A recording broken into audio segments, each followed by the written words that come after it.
Greetings and welcome to another edition of Dear People of Earth. Again, we are sponsored by Texas Space. And also, we have a new app to talk to you about. It's called Phenom, Phenom. It allows you to track not just wild, weird events, but also UFOs and UAPs. Gives you tracking information, gives you everything. You can find those links in today's show notes, both online with the audio version, as well as once I get this put up to YouTube. So I have a special guest with me this evening, actually two, Darcy Weir, filmmaker, and Andy, who released some really cool footage.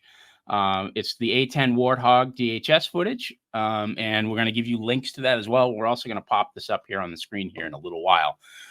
But Darcy has a new film that he just put out. It's available on, I know it's on Amazon, but he's going to tell you a little bit more about it. So I'm going to just pass this right over to Darcy. Give yourself a little intro. Let us know who you are and who Andy is. And I'm sure plenty of people know, obviously my audience knows who you are, but hey, it's all over to you, Darcy.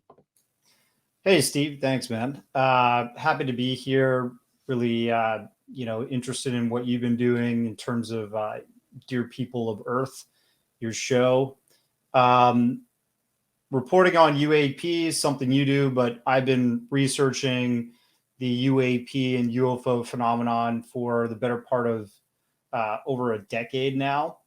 And I have been making long form content, so documentaries, and I've focused on many different slices of information within the phenomenon. So I started off kind of doing an expose on Phil Schneider and underground bases. I made a documentary called The Underground. And then I kind of went from there and dabbled in a whole bunch of other things that are happening, like abduction with a documentary called Being Taken. I checked out the cryptid phenomenon with Sasquatch and Bigfoot, made 2 documentaries in that.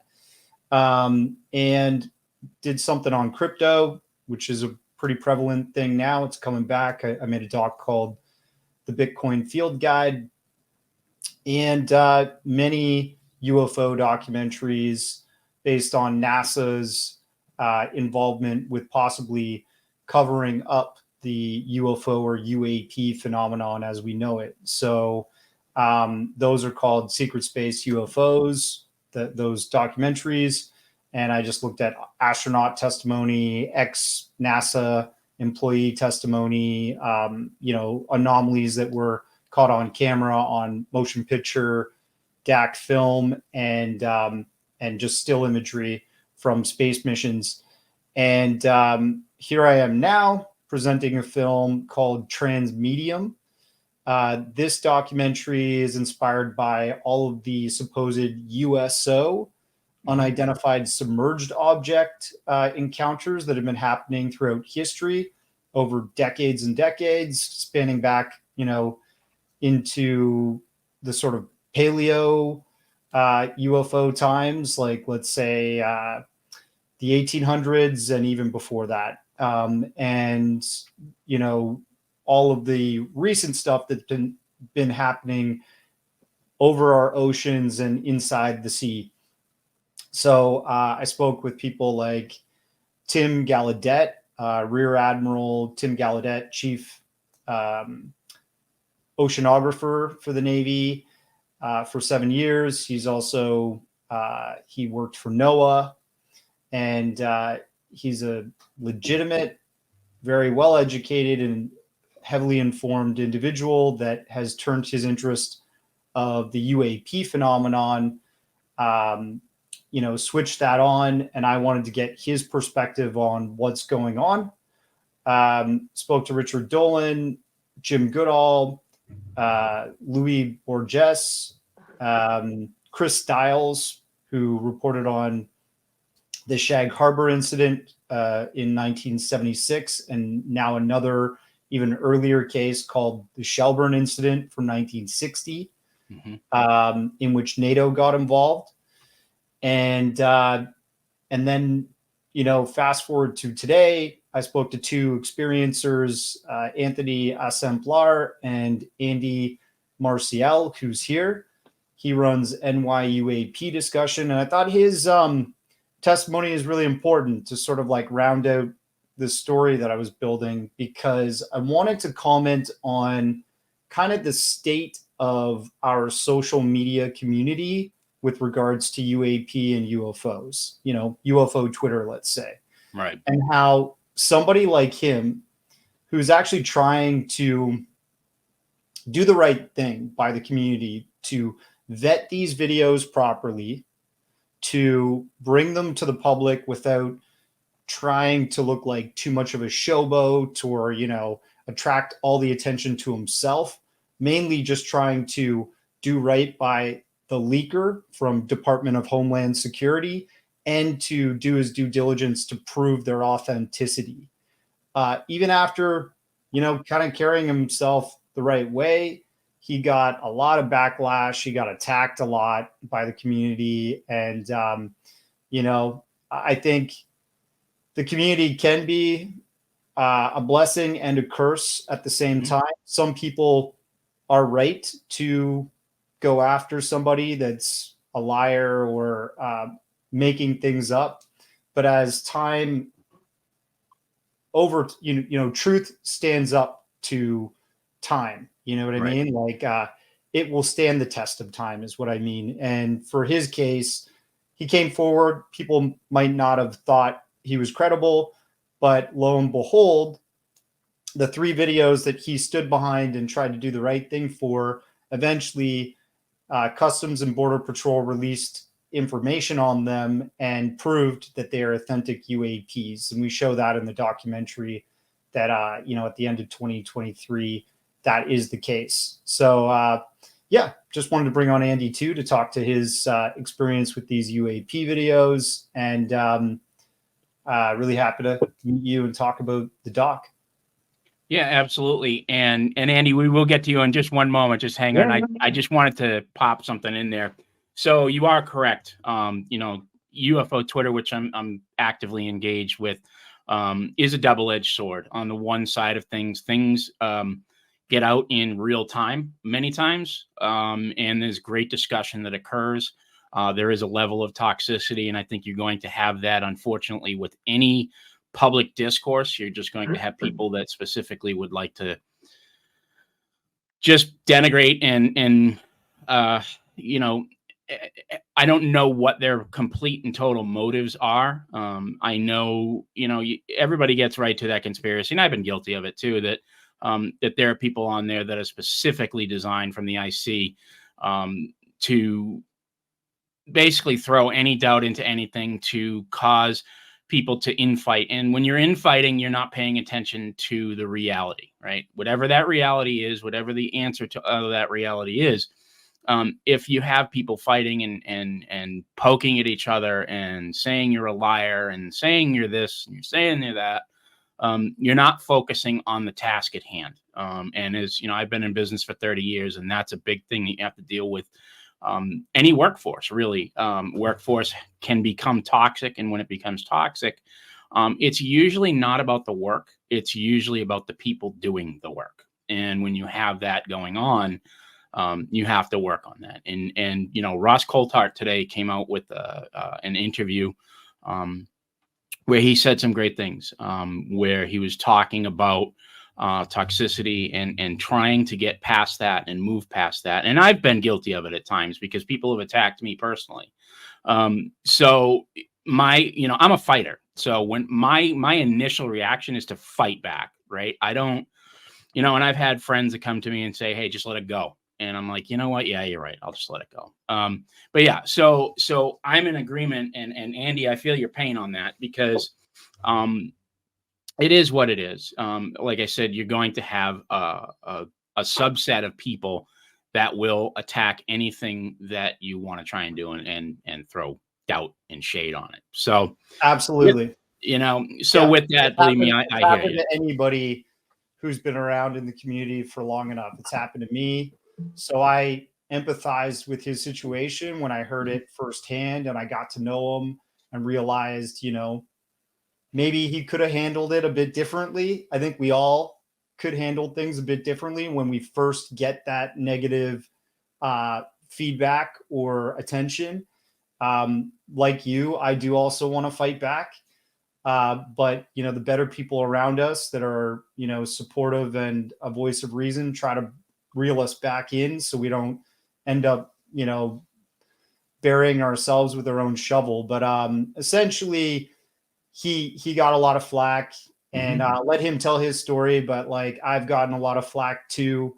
I had people coming at me all over UFO Twitter. I wasn't using it for a long time, and I actually started engaging with it more over the past 12 months, really.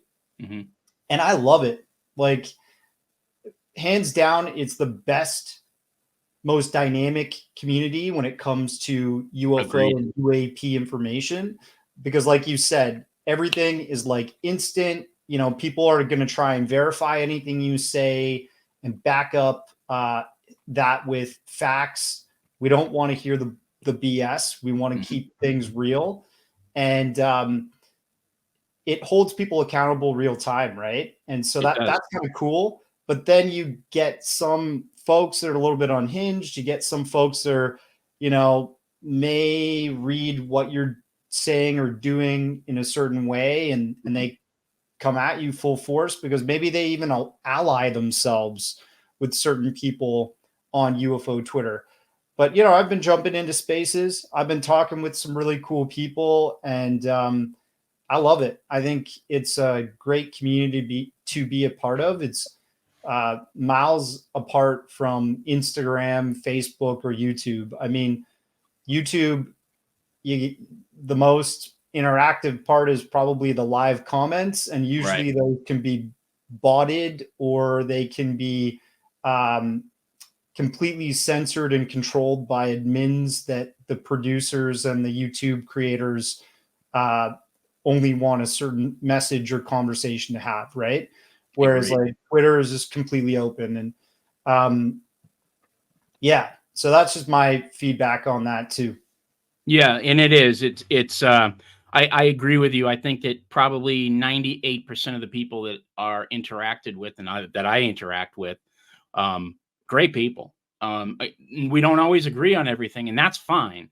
I invite any skeptic that is truly a skeptic but not a debunker, and anybody that wants factual observations. Like, there's things that I do know that I can't discuss, and it's because I've cultivated sources that have put a lot of trust in me to not say anything. So there's that side of it. And then the other side of it is that I want to share as much as I can, because I think that everybody, and I've said this in a lot of my podcasts, but I believe humanity has a right to know what's going on in our own backyard, right? We have a right as human beings to know what's in our skies, what's in our oceans, what's above, what's who or what is there. What's in our jungles, what's in our waters, who knows? I have a lot of very good ideas and thoughtful discussions that I've had with people. But yeah, so, I mean, moving on from that, I do want to bring you in, Andy. I know you're sitting there waiting for us. So, Darcy, could you tell us a little bit more about Andy? Give him a good intro. Let's work him up here and get him some good mojo moving forward. Sure. All right. We got a Puerto Rican native, Andy Marcel, but has been living in New York for the better part of his life up until now. He's from Long Island in New York, and he's a lifelong experiencer. So he's actually had his own eyewitness accounts with UFOs in the sky twice. And then because he's an experiencer, he created this social media platform on Instagram called NYUAP Discussion. And essentially, he built up a pretty large following there. And somebody from Department of Homeland Security noticed him, liked his, his logical way of discerning what's fake, what's real. And we get that all the time, right? You and I, Steve, we probably see a ton of BS on Instagram, and people start arguing about it. And he's one of those type of people that calls that out too, right? Mhm. So I like that about him. And this DHS guy, Department of Homeland Security, saw that, reached out to him, provided these initial videos, which you'll probably show, Mhm. and then from there, I'll let him tell his story. Welcome, Andy. Thank you. I appreciate it. Thank you, Darcy, for the introduction. So tell us, sorry. I want to first hear about the experiences that you had, because one of the most fascinating aspects, excuse me, I had to scratch my back there. One of the most fascinating aspects I've seen about the phenomenon, the whatever is going on, is I've talked to several lifetime experiencers. One I talked to who has been experiencing this since he was like 6, 7 years old. One of his first memories is an abduction event. He's on my YouTube. I can provide that information later, but his story is fascinating. And I've talked to others in this arena that have had lifetime sightings of orbs or craft, or have had these feelings and experiences. I talked to one guy, this guy, Fernando. He is from Ecuador. And I had an orb, and I had somebody do a forensic analysis of this orb, because the guy took a picture, right? It was just a regular picture. It was not a video, but he took this picture and he went click, click, click, right? And on the first image, there's nothing. On the second image, there's an orb. I mean, it's right over the jungle. And then the next one, there's nothing again. So I presented all of these things to a forensic analysis, or to a forensic analyst.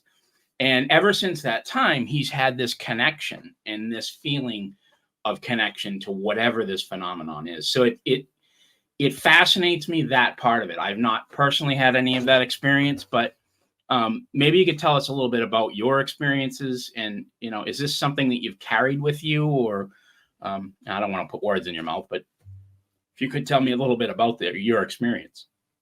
Excuse me. Yeah, I mean, similar to the individual you just described, it's been with me now since I was young. One of my earliest memories of something I just couldn't explain. I always attributed to a plane, but because I was young, I didn't know what it was that I was seeing, and I just kind of brushed it off for many years. But that memory always stood with me, always. No matter how many years, about 41 years old, I can still remember for some reason that day. And I was very young. It's one of the clearest memories I have of my childhood. And basically, what had happened was I was playing outside at night, and we were visiting some family. I believe it was some family or friends in the mountains in Puerto Rico, where my grandmother would live. It's called Atalaya. So it's high elevation, and not a lot of air traffic, especially at that time. There's only two major airports in Puerto Rico, Aguadilla and Aguada. So the majority of the traffic comes from specific directions, not from that area. The only thing is, what struck me as odd as I was going through life, was that the memory I had of this plane, quote unquote, was very low to me. And I remember, or how I remember it is, when I looked up, I was playing outside, and something just I got me to look up. And when I looked up, right above me, not that high up, it's probably like maybe a good 50 feet, maybe 30 feet. It was very, very low. And whatever it was large enough that I had to move my head to both sides to see the entire thing. And I remember clearly seeing a red light on each end, and there was three of them. So, as I got older and was thinking back at these at this memory, I realized that what I was more than likely seeing was some kind of a triangular object. It couldn't have been a plane, because if it was a plane, then I would definitely have known. I definitely remember that moment, because it's so low. The sound, the the turbine jets or whatever, it would have definitely been obvious of what it was. But this was silent. It didn't make any sound. It was sitting right over me. It was a dark, almost like black. That's literally all I can say from how dark the object was. And then I remember it just kind of going off into the distance after I noticed it, and then just disappeared into the distant mountains. And that was the first memory I can recall was something that you know fell along the lines of this phenomenon. And we're certainly talking about a time frame here that drones didn't even exist. I mean, No, this was I was at least not born in in the manner that they do now. So no, I was born in 1982. So, but I mean, at that time frame, especially in Puerto Rico, no one's got that kind of tech lying around, even if it was available. Um, so yeah, it was definitely not a plane or anything like that. It was something completely different. But my next most significant one happened next door to where I'm at right now here on Long Island, and that one was that's the one that changed everything. Like it just literally flipped my life upside down. Um, this one, I was in the pool with my this is my friend, but I would call him my cousin because we were very close, and we were just playing. It was middle of afternoon during the summer. I believe it was around 93 or 92, something like that. And again, something told me to look up, or I glanced up, and I saw something sitting over the house, and kind of did a double take because I caught it, looked down, and I looked up again, and right there, right over my house, probably about I would estimate 150, 200 feet away at the most, was a disc. It was just sitting right over my house, and I looked to my left, and my friend was staring at it too. So I knew that I wasn't going crazy. I was seeing this, and it wasn't any lights. It was the actual physical craft, like if you opened the door from the front of your house and looked down the block and saw your neighbor's car, that close. And I would estimate it was probably about 50, 60 foot in diameter. Had the it resembled, I mean, the best I could describe it is like the DeLorean, mhm. the finish, like brushed aluminum type Brushed look, aluminum, yeah. that color. Yeah, I could actually see that. I was able to actually notice that much detail from because of how close it was and how clear it was. There was no clouds, so it was literally blue skies with this object just stuck in the air right there over the house. So we stared at it for a little bit, and then it began to move to the left of us, which is east. And I always use this explanation to describe how it moved, like hockey puck floating on the air, and then you kind of just tap it and it moves, or like quantum locking, which someone recently brought up to me, which I was like, actually, that's a better explanation than mine. I don't know if you know what I'm talking about with quantum locking. I do, yeah. Okay, So yeah, on my other life, I actually am the COO for a quantum technology company, so I'm very familiar with quantum. okay, so there you go. So that exact phenomenon, or whatever you want to call it, that's exactly how it moved. That motion, the way, because I always said that the weirdest thing about it was the movement. And when you look at how that moves when it's under quantum locking, it's very odd because of the manner at how it moves. It's Right. almost so precise. It doesn't move. It doesn't variate in direction. Like based off the magnet or whatever. That's the path it's taking. But it's very, very precise. It's very, like, I don't know how to describe it. It's just weird looking. It's almost like a pillow of air. It's similar to what you're talking about. It's like a pillow of air, but it's a directed. I guess the best way to put it is under intelligent direction. Even though when you have the closest thing that you could probably equate it to, if someone wants to think about this and put it in their brain, the closest thing you could put it to would be almost like exactly what you were saying, where you've got the air hockey and it's a perfect glide. right? Yeah.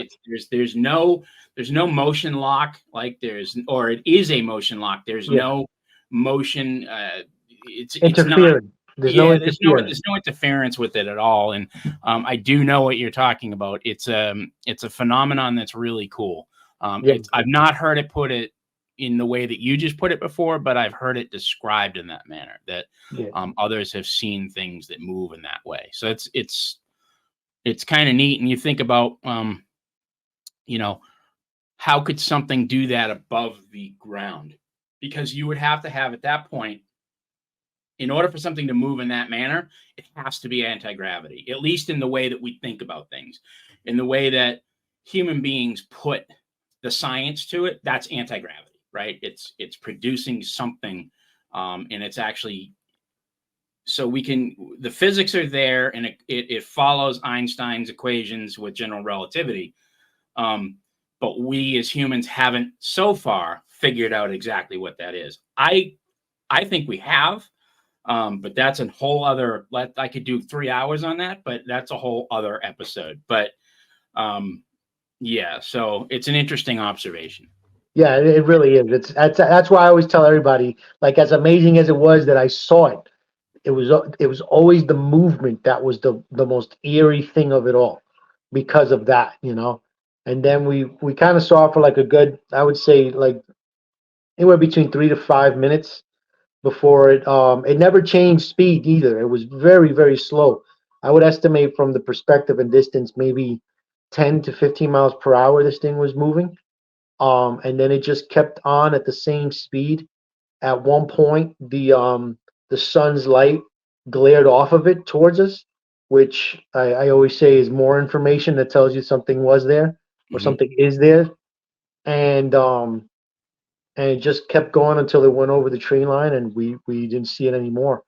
But the interesting thing was that after I started this page and I started sharing my experience to, you know, get people to understand that they're not crazy, or at least not all of them. I actually had someone reach out to me one day, about two and a half years ago, maybe 3 years ago, after hearing my story, and he DMs me and was like, "Hey, I think I saw exactly what you saw at the exact same time, and in Brookhaven." So, like, when I read that, like, the hairs in the back of my neck stood up, because Brookhaven is the direction of where that object was going. Like that. So you got a multiple contact Yes, event. he saw it with his whole family, broad daylight also, in the front of the house. They were all in the front of the house, and they saw it coming towards them from a distance. So I might have been seeing it leaving while they were seeing it coming, which is strange. It's yeah. Yeah. But to hear that so many years later was like, it was crazy. Like, it was so vindicating, because it's like, I know that it's real, but to now have someone else after all these years reach out to me and say, I saw it too, with that information, I was like, wow. And then got it even further validated by an individual I spoke to. Actually, I can mention this, the name of the person. It was oh my God, I just had his freaking name. I'm so bad with names. I am too. Don't feel bad. Oh my God. It'll pop up in a minute. Don't worry You about know it. it's Darcy, CIA guy. John Ramirez. John Ramirez. Jesus Yeah. Christ. Oh, I'm so bad with names. It's horrible. I am too. It's so horrible. So yeah, I had a conversation with him one time, and he heard I was telling him the story. I didn't tell him about the witness, and he had asked me, stopped me. He said, what year did you say this happened? So I told him around 93 or so, 92. And then he brought up to me what the same individual brought up to me too when I first spoke to him, was about the Brookhaven lab incident that happened in the early 90s. And I didn't know about it until the first guy told me. And then when he brought that up, like, my hair stood up even more, because he had told me that that incident was investigated by CIA, and that they had instructed the facility to point the cameras up, because at that time, which this was confirmed by a friend of mine, well, a friend of the family's, who actually currently works for the laboratory. I questioned her one day and asked her a few things, and she confirmed that at that time frame, during that time period, they were experimenting with nuclear energy, and that was what he told me as well. So that made a little sense as to, possibly why we were seeing this, or that object was being seen, because of what they were doing with these experiments in the nuclear energy. Um, They don't like but nukes. They do yeah, not like messing with nukes. but the fact that it was, this object was brought down, apparently it happened a year before what we saw. So I always kind of attributed, after finding out, that maybe this thing was kind of keeping tabs on what was happening, in a sense, because It's it was similar to there's what happened in Virginia, yeah, or whatever. Virginia. Yeah, there's so many unknowns about why and what is going on and how much and how and where. There's a lot of people that have suppositions about what's going on, but I think there has been one consistent that has happened. And if you go all the way back to, let's go back to the Manhattan Project. Let's go back to Trinity, the test of Trinity. If you go back and you look at when Trinity went off, the first nuclear bomb went off, that's when a lot of sightings began. And a lot of that stuff started up. And it begs the question, well, it doesn't beg the question. It answers the question, to me personally, that they do not like us playing with nuclear power, the weak and the strong nuclear force, for whatever reason that is. I have a lot of theories on it, well thought out theories that I've talked to people that are within the UAP task force and other people. But I think it just comes down to the bottom line is the nuclear thing that we're playing with, I think, has more, I guess, ramifications than maybe we think it does. And it may have to do with whether or not it's connected. Obviously, we know that it's quantum in nature because that's how it works. But there is they don't like us playing with it for some reason or another. And the other thing I've noticed is they also don't like, or they're very attracted to, war zones, even if there's nothing nuclear going on.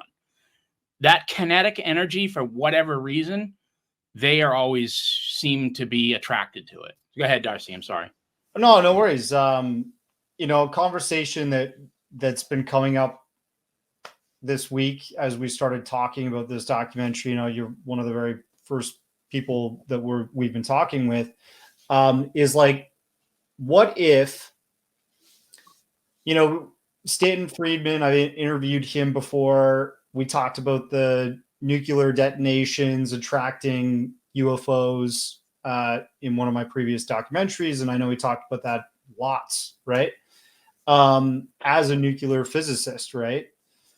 He was very interested in that sort of theory. And I think what we originally thought back in the day was more like, oh, we were setting off these like signals in outer space that could be sensed from another star. And that's these guys coming here to check us out because of this massive energy release or whatever, right? But you look at the testimony from like Lou Elizondo, David Grush, and this documentary, my thesis is that there's something existing in our oceans. And if you think about the hydrogen bomb tests that they were doing, a lot of that was in the oceans, right? And so what if really one of the types of UFOs that is coming to see these detonations and, there's concern there. Part of that reason is because the oceans are their domain. And we are fucking up their domain by dropping nuclear explosions there. You know what I mean? Like, that could even be part of it too. Just as simple as that. Yeah, it's, when you go and you blow off a nuclear weapon and you're 100 miles off the coast of Russia, I'm not saying that's what's occurred, but I would think Russia would take some, not too likely to be happy about that. So the idea that you're putting out there makes complete sense because, especially sound waves, because they travel much faster underwater, and they're much. I don't know the exact acoustic I guess, variables that are involved there, but I know it's also extraordinarily damaging on marine life. Like, Oh, yeah. it'll kill whales, it'll kill fish. It's like, it's pretty devastating, like what we do to our own oceans. And you have to think another part of that might also be, well, if these are cryptoids, right, and cryptos or whatever you want to call them, under the water, and non-human intelligence, let's just call it that.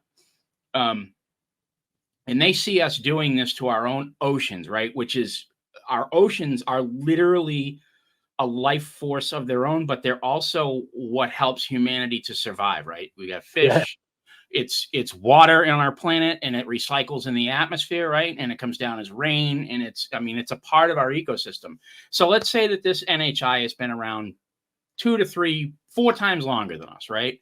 And they see these little bipedal humans on the land blowing stuff up in their own ocean. It might make them think and pause a little bit and go, what the hell are they doing? Like, this is your planet and you're doing all of these things to it. What are you thinking? And that may be a part of it too. There's just so much going on that it's a wild thing. It's fascinated me for a long time. And, like I said, part of the other part of it, and talking with Andy here, is why is it attracted to specific individuals? Is there a reason for that, do you think? I mean, is there a magnet happening? Is it a consciousness that's more attracted to certain individuals? Like, I can't figure that part of it out. I've had a really difficult time trying to figure it out. I don't know if either of you have a thought process on that. Like, why others? Well, why certain people and not others? I don't get it. I don't understand it. So we have someone who asked a similar question a couple of days ago, right? So, okay, I'm going to answer this based off my experiences. So because I've thought about that myself, like, why did I see, or how come because I mean, it goes further than that. I've had an incident where I was visited by something. And I always ask myself, like, why did I get to see this, or was exposed to this, or whatever? And what I came up with was that if you're trying to change a species like us, if you're trying to change our way of thinking and our way of being, right?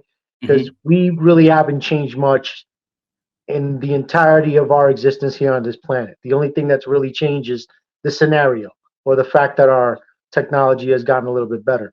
But the base, essence of what makes us us still really hasn't changed. We're still greedy. We're still violent. We're still, all these things. Right. Agreed. So if you're trying to change that in this species, the way I look at it is, maybe they choose specific people that have a high or they look at having a probability of being able to take the experience and turning it into something positive. Then if you get a small percentage that's able to do that, now you have a group of people that can express these stories and try to open the minds of other people, or have children and possibly pass something along to them that may flourish into something else with the new generation, even without you having to express what your beliefs are in regards to the phenomenon. Maybe in that sense, this is why certain people get chosen, and certain people do good with it, so people can't accept it, and psychologically damages them, because it's almost like a hit or miss type of thing. You know what I'm saying? But the goal is to get that 1 or 2 individuals that can deal with it psychologically, accept it, and then turn it into something positive. That's the way I look at it. What about you, Darcy? Have you talked to people that have ever been in situations where they weren't sure why they were having these, I'll just call it the phenomenon, around them at all times, or connecting with them? Have you ever had or run into people that were either confused or scared even? Or, there are other people that are, I've talked to, that have been terrified. And then there are other people that have had completely and totally positive experiences, and their outlook on things is total positivity. And it's weird to me that a certain aspect has had this quote unquote terrifying experience or a terrifying thought, while others have this other experience, like I believe with Andy is explaining that his experience is a positive, right? So, or at least if not a positive, it's certainly, and Andy, I don't want to speak for you, but at least it's giving you questions, right? It's making you say, well, what is going on? I need to tell this story, get this information out there. So, Darcy, have you ever run into any of that in your investigations and in your work? Yeah, absolutely. You know, with one of my previous documentaries, I spoke with Travis Walton and I spoke with Kathleen Marden. Both are abductees, right?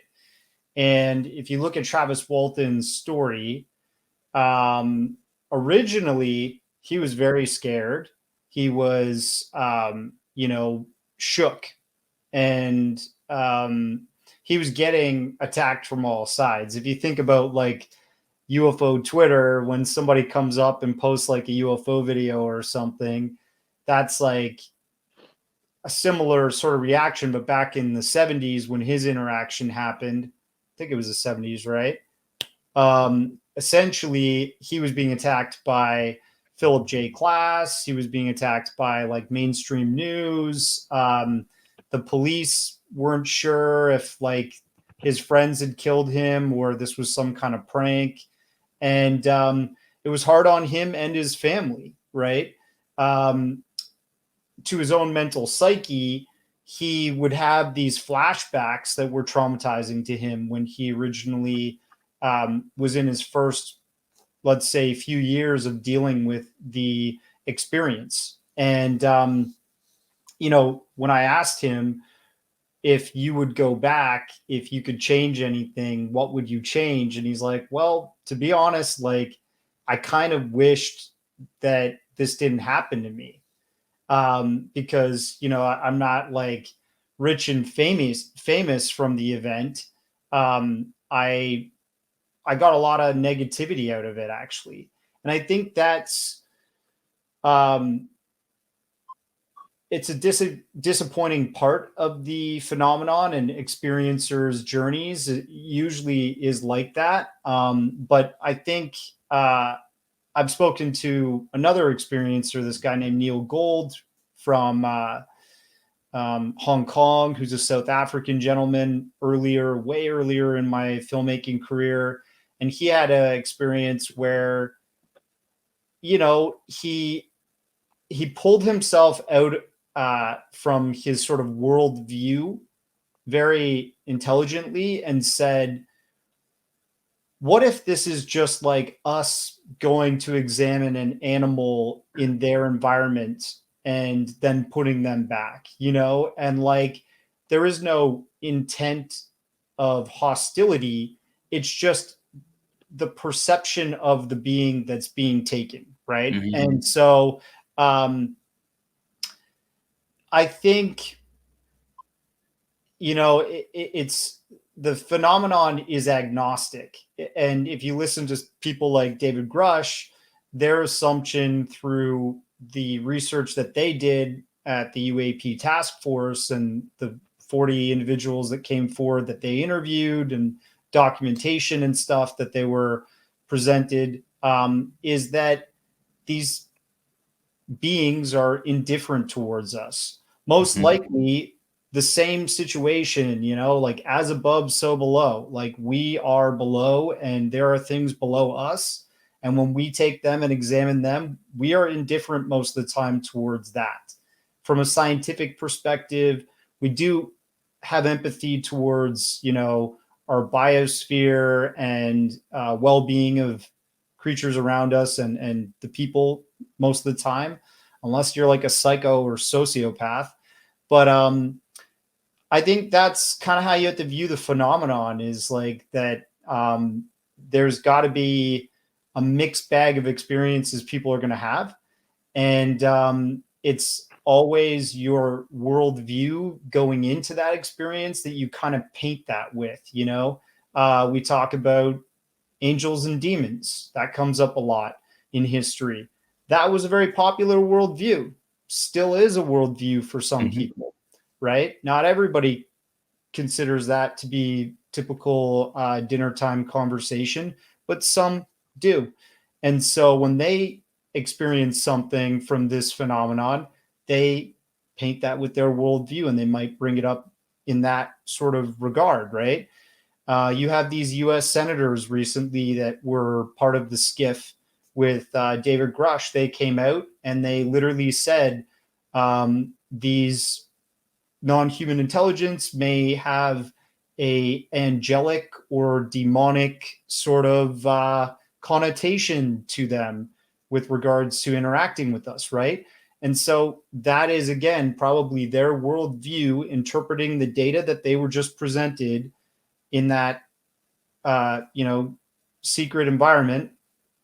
And they're trying to broadcast in their worldview, right? Where I don't know what the worldview, if let's say Avi Loeb was in that same meeting, or Michio Kaku was inside that meeting, when they would walk out, how would they present the same data that they were briefed with? So, I think experiencers in the long term, and if you talk to Travis Walton now, he'll say, I don't think they meant any harm to me. I think it was the circumstances in which I engaged with it, and then the way that it was interpreted when I came back from it in my initial reaction that made it seem negative. And he even says, the Fire in the Sky movie completely interpreted it differently, right, from his real experience. It was built to be a horror movie, not like a biography. And I think it's a mixed bag, and I think you get negative and positive, but sometimes a negative is just an interpretation, even though it was like an agnostic engagement. But there are implications in the engagement anyways that are going to be concerns for our governments, for our world powers, because mankind wants to rule mankind, right? Right. They want to be in charge of any engagements that are happening with an intelligence.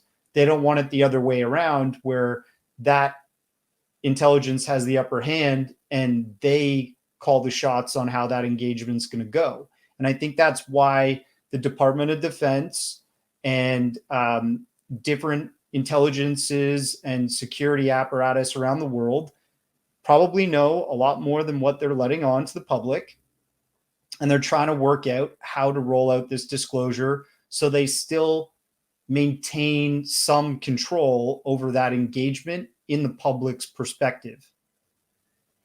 Yeah, as from people that I've had my conversations with, it's a difficult task to even bring out the fact that we may not be the alpha, that we may not be the top species on our own planet. And, you brought up something really interesting, which was kind of the zoo hypothesis, that maybe we are animals in a zoo. I don't quite think that that's totally what it is. But it's an interesting part of this, because my thought is, if they've been around as long as, well, at least humanity, maybe quite a bit longer, then it doesn't make sense to me why we would be thought of as an animal in a zoo, only because they should know by now, right? That should be that should have been done. One of the first things you do when you go into a jungle is you look around and you see what's going to bite you, right? You don't go in there and just flail about. So I would think that part of that's done, but again, not being a non-human intelligence, at least I don't think I am. Not being a non-human intelligence, I can't speak for what it is. But one of the other fascinating facets to all of this is the technology side of it, right? The actual physical objects that are seen. And Andy, you've seen them. We have tons of video evidence, and we're going to get to a little bit right here. And you hear along the way, oh, well, video evidence can be faked. Well, yeah, it can be faked. Sure, I got you. When Corbell came out with that jellyfish stuff, immediately it was a bunch of balloons clumped together. Whatever. I don't buy that. I don't know what it is, but I don't buy that. But I want to do this. I want to bring on screen, Andy. These were the videos that were provided to you. And we have kind of it's about 3 minutes and 5 seconds. So for people that are listening and not watching, if you could kind of explain what's going on here, so people can understand what's going on, because they can't see it if they're just listening. So I'm going to have this popped up here. I'm going to try and put this on screen. And I don't know. Let me see here. I want to share screen. So let's see if I can share this. Okay, good. It did do that. All right. So can everybody see that? Good. So I don't think I'm sharing the sound, but we'll see in a minute. So I'm going to go ahead and play this. So everybody, I'm going to put this in the show notes. I will put the actual link to this YouTube footage. But this is the original official A10 Warthog DHS footage as received by Andy, and this was from your DHS contact, which they later came out and said, yeah, that's real. So let's pop this on here. Let's see if we can get this moving and on screen. So I'll let you go ahead and talk about this, Andy. So basically it was captured by, I believe it was a group of 2 individuals that were just basically doing what they do in border patrol, checking the landscape for illegals or drug cartel traffickers and stuff like that. Scanning the skies when they had first seen the A10, as you saw at the beginning, and then as they were looking at it, that other object came into view and got their attention. And you'll see that they focus in on that more than the jet itself. And right there, the jet's actually looks like it's making a U in a sense. We were not sure if it noticed the object or not. That's up for debate. But that object, as you could see the details of the A10, you can see right there, they're focusing in on it. If that was a bird, they would not be bothering with it. They would not be mesmerized by what it is that they were seeing or questioning what it is they were capturing. You could see that in one part of the footage, as the A10 was moving, that object was actually catching up to the A10, which means whatever this is was going well over 300-400 miles per hour. Because if I'm not mistaken, A10 cruising speed is somewhere around 300 or 400 miles per hour. So right off the bat, that's not a bird. You understand? And the fact that FLIR, you can see, I mean, in great detail how the A10 looks. If that was a bird, you would have been able to see the details of the wings, especially in this shot right there, which you can't. But it looks like it's almost like pulsating in a sense. If it was a bat, you would have been able to see the wings of the bat. If it was a pigeon or owl, whatever, you would have been able to see it. And this was further proved by experiments done by a friend of mine named Dave Fouch, who has over 20 years of FLIR experience, who used some of the exact same cameras to film birds and film different objects to show the clarity. So you could see that if this was one of these things, you would have been able to tell already. But the fact that you weren't able to make out any real detail is why the object was ultimately considered anomalous. He also did experiments with balloons, different mylar balloons, latex balloons, to show what they looked like under FLIR with the exact same camera. And there was, I mean, huge differences. You could clearly see. But unfortunately, of course, even with all of that, you still get your deniers and debunkers and all that. But ultimately, once the CBP released it and put down that it was anomalous, it validated the fact that the footage is indeed showing something When that you're a is CEO or a business owner or a vice president or a retired executive, popped up on us, so yeah, it is. I will say, when I look at that and I see it moving, as the A10 is coming across the screen, it comes from left to right, it's coming across the screen. You can see you figure the A10 is a certain size, right? Now, depending on how far away that contact was, it appears, and I know it's hard to tell with depth of field, right? It's difficult to tell how far something is away when you don't have specifics with the exact, I guess, elevation, although there are elevation ticks on that. So I guess some of that could probably be figured out. It looks to be chasing that thing. Plain and simple. It looks like he's chasing the A10. I don't know how else to put it. I don't know of any bird that can, other than a falcon, that can only do it while it's diving, by the way, that can only hit speeds of 300 miles an hour on a straight line dive. If that thing fluctuates too much, right? Because the way that they work, because I've looked this up, because somebody one time, like, they saw something like, oh, it's a falcon. I'm like, okay, falcon can move. Don't get me wrong.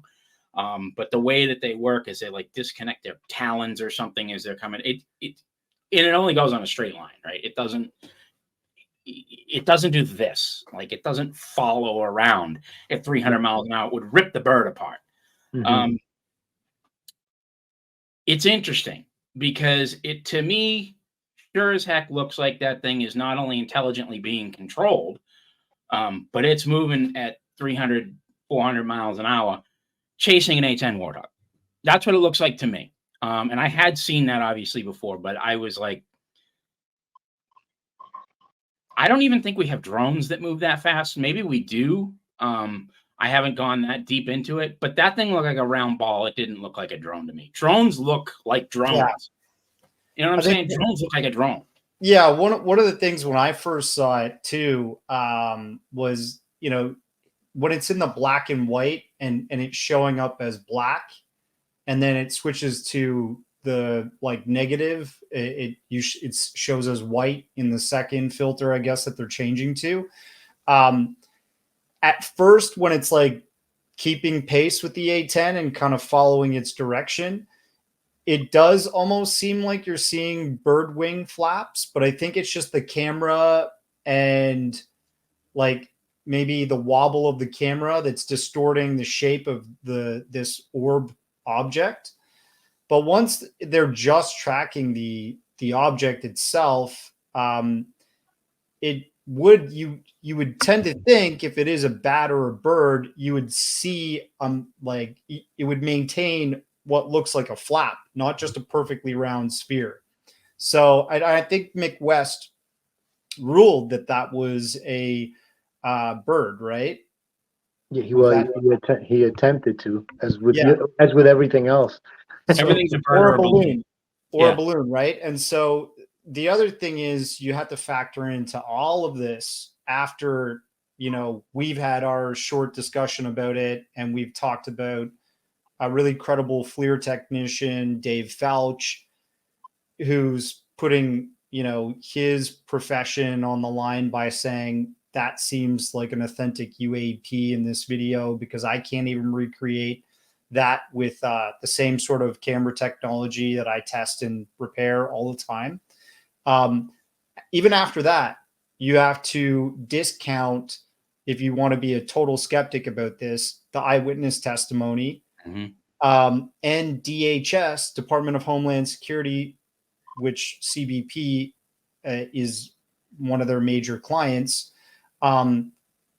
Customs and Border Patrol. Those folks observed that, tracked it, kept it in a folder which they archived strange anomalous objects in the sky in their system. And when they kept that there, that's after they've seen probably 1,000 different things which they could see in the sky. And they usually, because they are credible observers, are able to go, oh yeah, that's that, that file's not important, delete that, whatever. But they've obviously got a collection within their department of stuff like this. And that's how this got leaked, because somebody who works for this agency is like, the world has to see this, right? There's something weird about this. We can't even discern what it is. So let's release this. And they worked with, originally Andy, and then release it themselves later on, which is really cool. And the only reason they're doing that is because they want to lend credibility to the fact that, yes, there are UAP, unidentified aerial phenomenon, that can't be described as a bird, a plane, a balloon that we conventionally see in the sky. So, you know, A10, the other footage, La Bruja, or the rubber duck footage, really interesting stuff. And this is coming from one of the major security agencies of the United States. Yeah, and we can pop up some of, if I want to kind of mute this part of it, I have the rubber duck footage too. I've got 2 ads that are, of course, running through because YouTube's got to make their money. But this is a longer video. I don't want to get into the whole 30 minutes of it, but I do want to put it on the screen. So let's again, if either one of you want to talk about what's happening here. So I'll put this on and we'll put the share on, and let me put that full screen. So this is the rubber duck footage, right? And this is the one that it's also FLIR, I believe. Or is this is FLIR? Same FLIR system as the other one that you saw.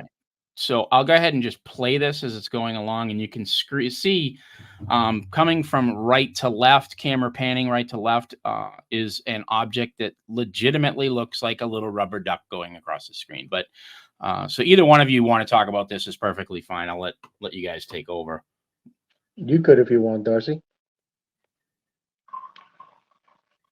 You know, I'm probably less educated than you, but originally what I looked at when I saw this is some kind of like bell-shaped object, right?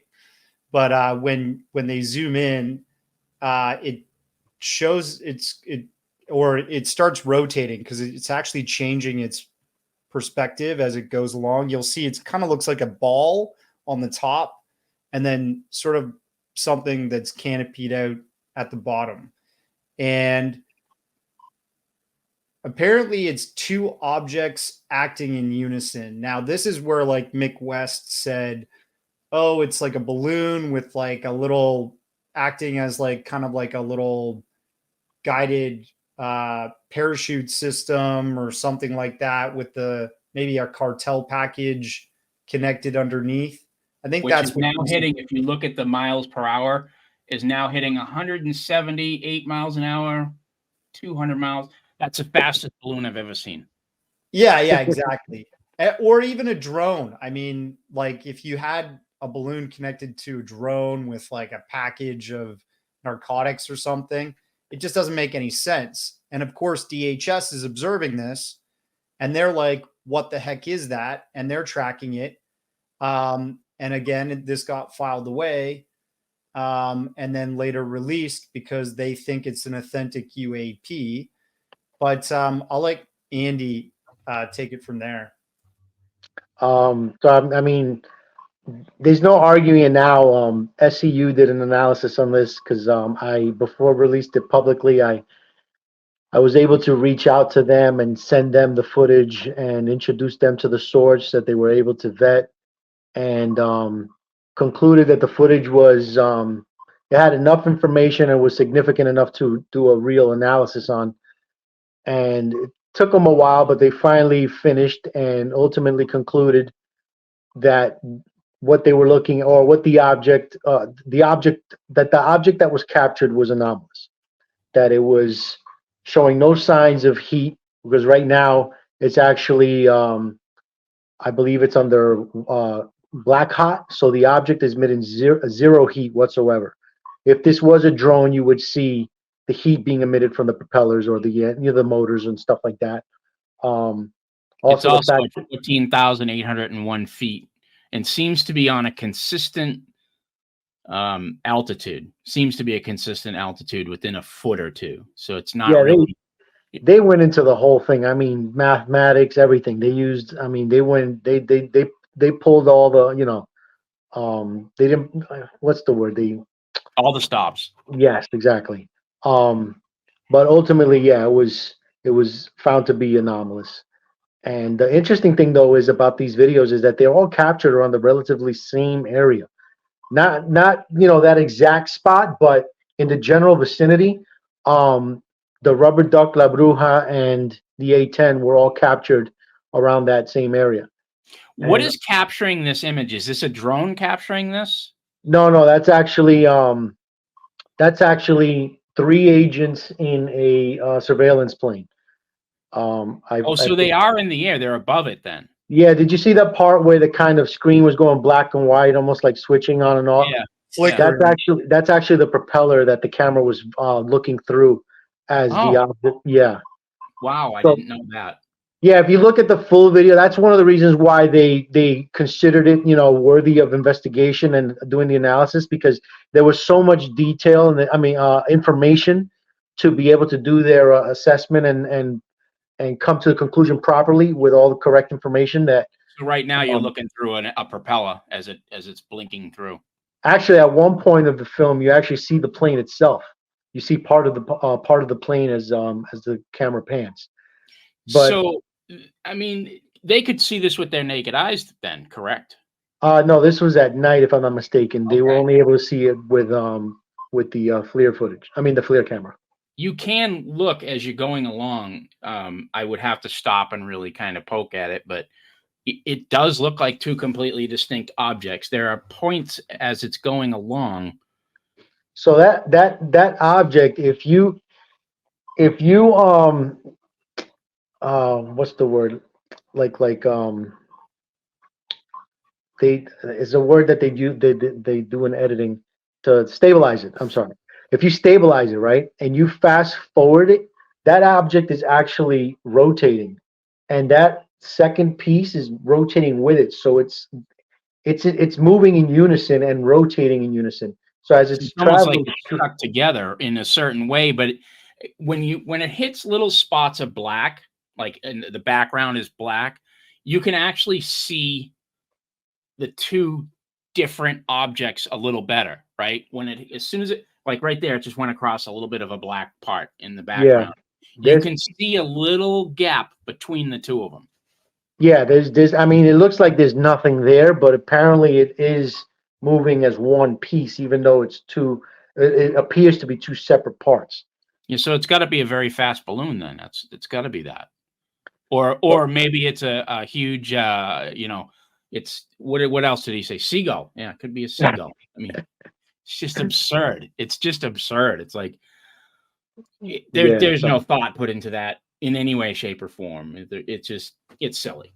The argument from a skeptic side is that like a UFO person looks at a UFO video and sees a UFO. Right. And then, from our side is a skeptic looks at a video of an object and the skeptic sees a prosaic object, like a balloon, a bird, conventional craft, an atmospheric phenomenon, whatever, right? But there's in between, right? And so there is. You just have to think about how heavily this video has been scrutinized, which it has, and why DHS hasn't thrown that into this is actually just like a contraption that we didn't know about yet that the narcos were using to fly drugs across the border, right? Right. But they're not able to do that because they've probably seen balloons connected to drones, with little packages attached. Hell, I used a drone in the making of this documentary, and I flew around the sky, and then when it gets down to the ground, you pick it up. If you touch around the motors where the propellers are, you're going to burn your hand. There's heat being emitted even by these small Mavic Pros and Mavic Minis. So why is that not being shown up? Why is that not showing up on a state-of-the-art FLIR camera? Again, it just seems to point at something anomalous, something we just don't know. And I would also think that Department of Homeland Security wouldn't tip their hand that they know that narcos are putting these things through the air. I mean, that would be a strategic advantage to them to shut up and say, oh, we know what they're doing here. Instead, it was released. So, I mean, you have to think about the common sense aspect of it. If the U.S. military or Department of Homeland Security, Border Control, if they have an advantage, they're not going to release their advantage because it doesn't make sense. It doesn't compute, because why would you give anybody? Because anybody can go on YouTube and see this, right? So it's not like, you know, they're in wherever they are. Usually a lot of it comes through Mexico. They're not going to tip that hat. So it's a nonsense explanation to me that this could be a narco doing something. Now, it could be. It could, right? But you're right. I don't know of anything that doesn't put a heat signature out. Humans put a heat signature out, right? I mean, you and I.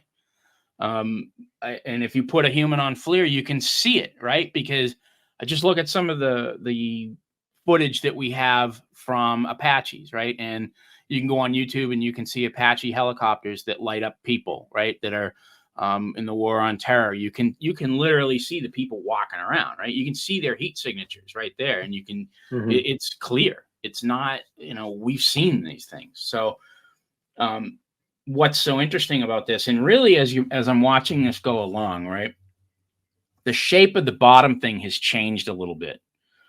It's not consistent. So if this thing is rotating or moving, it's pretty evident that it is changing. Yeah,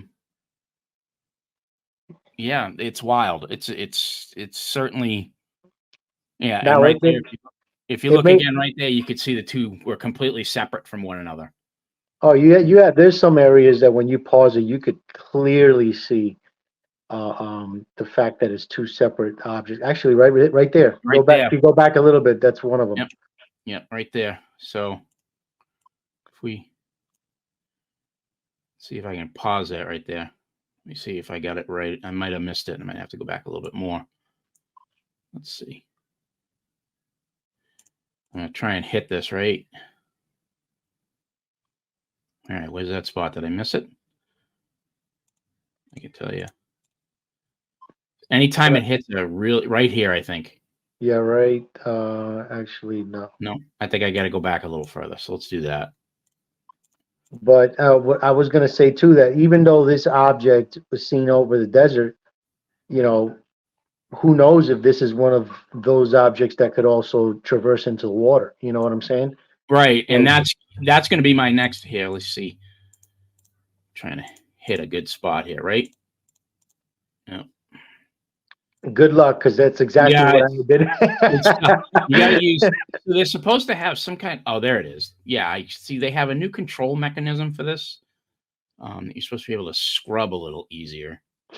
So TikTok did it, and then all of a sudden YouTube did it. So let's see if we can hit it a little better. So we're gonna right there. Yeah. So those of you that are listening, if you go to well, if you watch this video, but if you go to 1141 on the original and official DHS rubber duck footage part 2, you can see a distinct pattern, and my mouse is over. I don't know if you can see it there, but you can see it's distinctly differentiated from each other. Let's see if I can. No, it's not letting me do that. I was going to see if I could increase that, but yeah. So everybody should definitely take a look if they have not seen this yet. And there it is again. We can see it again. It's clearly defined. It's two objects. I mean, I don't really know what to say. So you would think that if it's a balloon, right? Okay, a balloon attached to something, or a drone with something attached, these two things would be moving independent of each other, right? Have you ever seen a helicopter that's carrying a payload, right? We have those big military helicopters, or even when you watch a rescue, right? You see the person gets put in the little a little human case underneath, and they're being airlifted out of somewhere. It's moving, right? It's not like you have. It's not like the helicopter stays here and this stays here and it moves together like that. Like there's movement, right? There's physics to it. There would be some sway. Right. There's physics to it. There's no physics to this at all. None. So either this is your argument has to be that this is attached by something extremely rigid that you can't see, that can move at, well, right now we're at 71 miles an hour, but at some point we were up to almost 200 miles an hour. I don't see that happening. It's just, that's obviously anomalous. So, and like it's almost like, what if those two objects are again like quantum locked? You know, they're kind of like gravitationally stuck, moving together, but like oscillating similarly. You know, it's weird. You know what it reminds me of too, Darce? Actually, I just thought of this. Is the Aguadilla object at one point split into two different parts? mm-hmm. What if there was a part of that craft that we weren't able to see because of the angle that it was flying in, that was something similar to this that detached while it was underneath the water and then went in its own separate ways? You know what I mean? That's a good idea, actually. Yeah, that could be very true.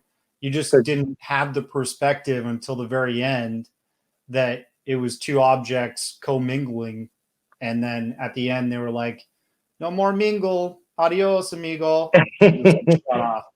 Yeah, it's insane. It really, the more you look, commercials, the more you look at it, the more intriguing it becomes. It really does. It's wild. Actually, now that I'm thinking of it, that's actually pretty. I never thought of it like that. Now that I'm thinking back at the Aguadilla footage, it could have been that we were seeing the object from, like you just said, Darcy, from the perspective where we weren't able to see the second piece where it separated after it went into the water. That's interesting. But now I always think it. Go ahead. Maybe I don't want this recorded, but like I was thinking, whenever I see the Aguadilla footage, when the object separates, in my childish like mentality, television and media saturated mind, I think when Mega Man gets hit and dies, and then it's like choo choo choo choo choo. Yeah. So I'll tell you that we have. I'm going to see if I can't pop this up. So this was, I have to give credit to the History Channel on this, but this was another one of my favorite. You know, the Aguadilla is really one of my favorite videos out there. So that's it there. I'll put this full screen. Well, believe it or not, it's the video that the SCU uses to basically as their standard for analyzing any other footage. So basically, they compared mine to this one and found it worthy of investigating because it met those standards. Boom! Right underwater, and then comes back up. Well, at that point, it's actually like right on the surface. You have to ask yourself, if that thing's skimming the water, and I'll take Worf off of here. If this thing is even skimming the water at that speed, and I think there's a speed on there. I believe it was 109 miles per hour. They tracked it. Yeah. So if you're hitting that type of speed at 109 miles an hour, listen, I've gone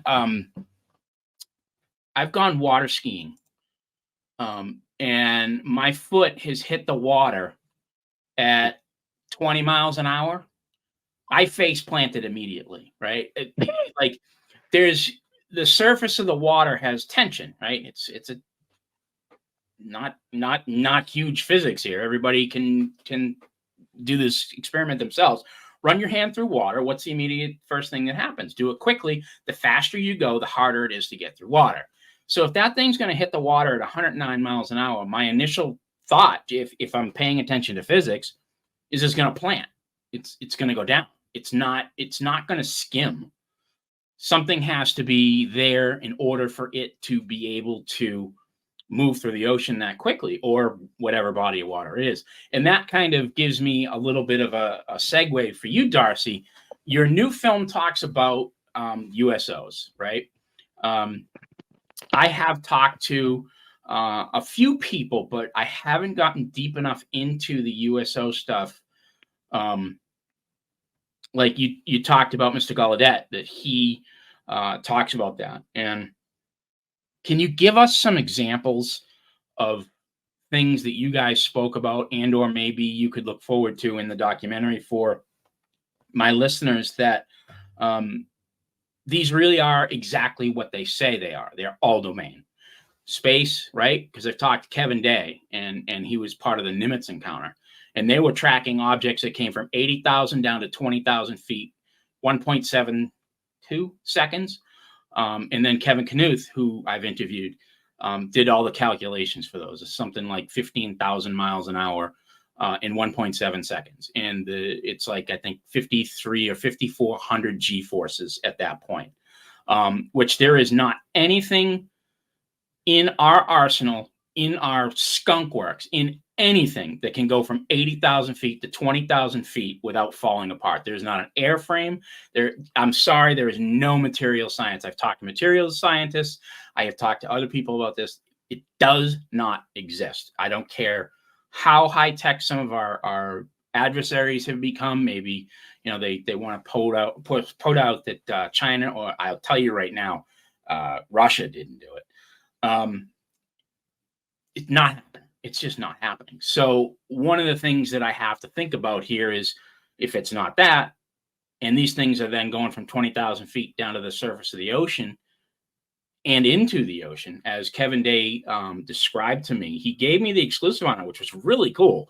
That he said that there were hundreds of these objects, first of all, and second of all, once they were coming off of, I believe it was Bimini. Once he or they tracked everything on radar, and everything was tracked on radar, these objects disappeared into the ocean. They came off contact directly into the ocean. So what's going on, Darcy? Do you have any idea? Well, yeah. When I'm discussing this with these subject matter experts, Tim Gallaudet, Richard Dolan, Jim Goodall, you know, they're looking at this phenomenon interacting with the oceans on our planet. And we're discussing like highly credible cases like the Nimitz incident that you're talking about. And the idea that an object that's obviously non-conventional technology, that's what Tim Gallaudet is alluding to, that like this is not something that is part of our known military arsenal, right?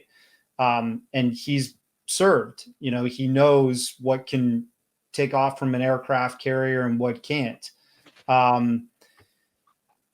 If it's not part of our known military arsenal, what is it? Where is it originally coming from? And the transmedium capabilities of it, which is the ability to go from space into our atmosphere, the gaseous atmosphere, and then into an ocean with zero friction, it seems, maintaining the same speeds throughout.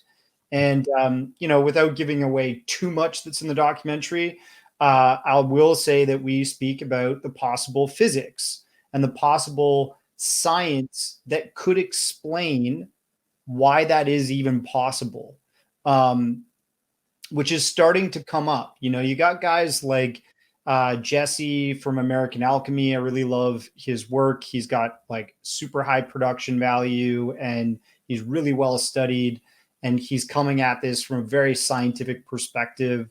And I like to do that too, right? So he's mentioning a lot more possibilities in physics that we haven't fully explained, applied sciences and stuff like that. And so that is something we go over in greater detail in this documentary. What could be accountable, what science, what breakthrough science we're currently trying to explore that could account for how a craft could be able to do that in the future, right? And then you've got, you know, researchers that have been observing this for decades now, going way back.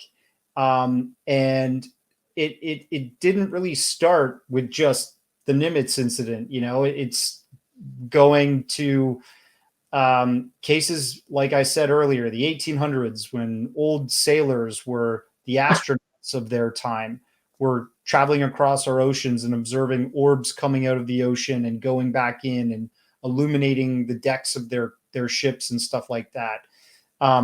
Truly anomalous objects, because we didn't even have the Wright brothers come about yet, and create craft that could fly in just a simple conventional way.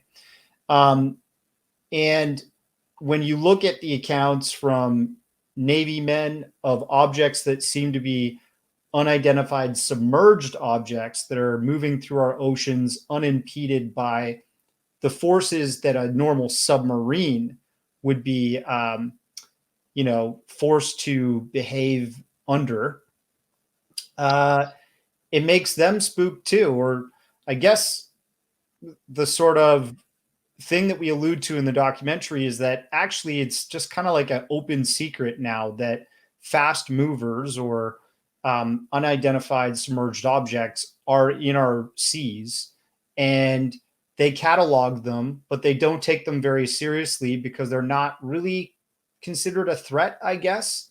They're more concerned about our adversaries' technology, like the Chinese, the Russians, and whoever else, right, in the oceans. So, there was a researcher, Carl Feint, that wrote a book back in the day about water-based UFOs and what is observed by credible experiencers when they see these interact with water. And it seems like they either have a field engaged around the craft that negates any gravitational forces outside of that sort of bubble, or negates friction within an atmosphere or the oceans. So that could be accountable for some of it. It could be also, you're observing it at 80,000 feet when it originally gets read through on radar, but then it appears at 20,000 feet because it's literally teleporting there. And because it does that in a rapid succession till it gets to its next destination, our radar shows up as if it's flying that, but really it's just kind of like bouncing in and out of airspace, possibly through some kind of teleportation method. This is all some like pretty woo stuff that I'm saying here, but what if our science has just not detected or discovered this breakthrough yet that would allow us to do the same sort of thing? And what if this is something that's being actively tested by our scientists, but it's just not public yet, right? That's also something that could be a reality, but reality is, kind of manufactured. Yeah, it is, and I do know that what you're talking about is technically, when you go to the quantum side of it, is thought to be a warp bubble. And Dr. Jack Sarfati has a lot of things to say about that and how it's being put together, but also something some people may not actually know. Lawrence Livermore Laboratory is actually working on, I'm gonna butcher this poor guy's name. I think it's Alcubierre. There is a warp drive that is in development.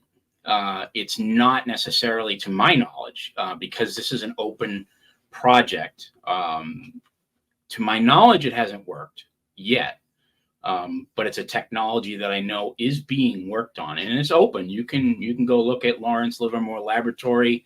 You can Google this, and you can look up ALCU Bieri Drive. My apologies. I don't want to butcher the guy's name, but I just did.